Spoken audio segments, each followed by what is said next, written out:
Michelangelo. I saw the angel in the marble and kept sculpting until I realized it. Florence, a city carved out of stone. What the Kaaba means to Muslims, Florence has a similar value to the artist of the period.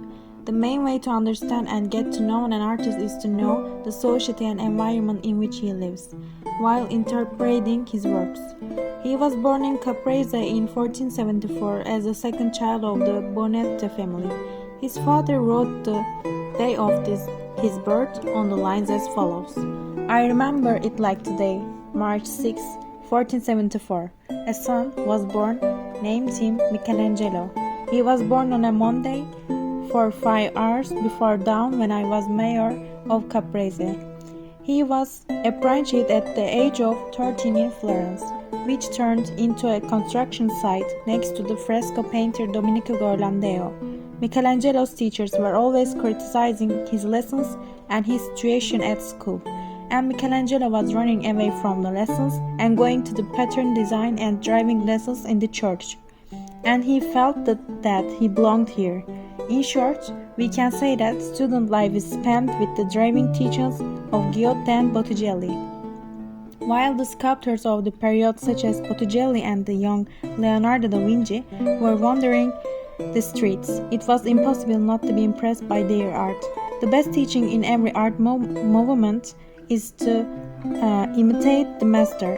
Every beam of light filtering through Domenico Ghirlandaio's works was breaking Michelangelo's dogmatic judgments and was the first step in his design transforming from sketch to sculptures filled with plaster mortar. The statue of David appears today as an outstanding work left by Michelangelo, who lived in Florence, to the city where he lived. In his work, we see the concentrated reflection of the body of Saxon David. The moment when the prophet David threw a stone at Goliath. In the work, the shaping of the veins in the arms and legs of David and the detail of the stone he will throw the Goliath are realized.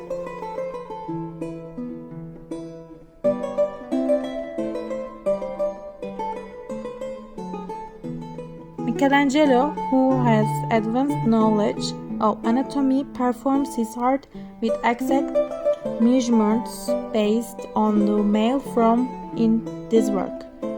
In this sculpture, the lower body is kept longer than the upper body, and art historians have made various interpretations for this reason. The prominent interpretation is to provide a proportional view for someone looking from below, since the work will be placed on top of a church.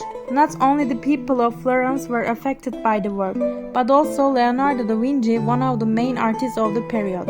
He goes in front of the statue and starts making sketches. Another work of Michelangelo, also known as The Man Who Gives Soul to Stone, is The Creation of Man. The work is a piece of fresco in the fresco group on the ceiling of the Sistine Chapel. When we divide the work into from where the fingers meet, in the piece on the left, Adam is sitting in a garden of paradise, almost exhausted and powerless.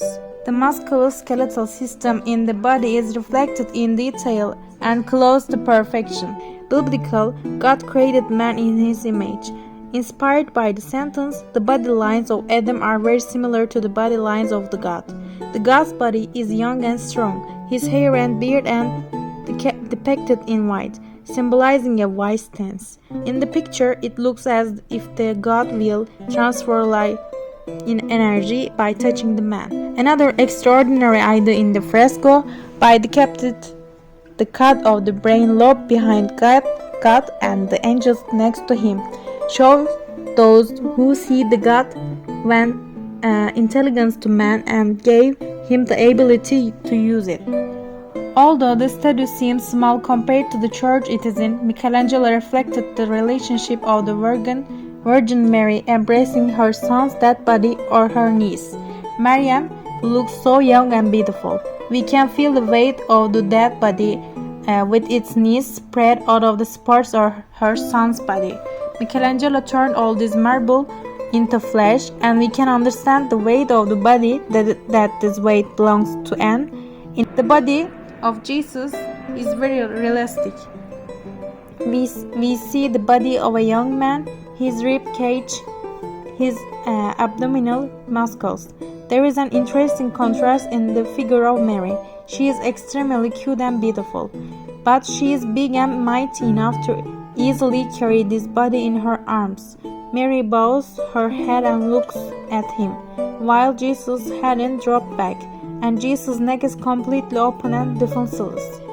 This statue was designed to show the suffering of Jesus, and of course, the suffering of the Virgin Mary. The famous poet John Berger, in his book Portrait, included Michelangelo's statement that the sexual organ was at the focal point of the David statue, in order to show the idea of trying to interpret it out of the ordinary, that is, to evaluate the facts in paintings, sculptures, or photographs with different interpretations.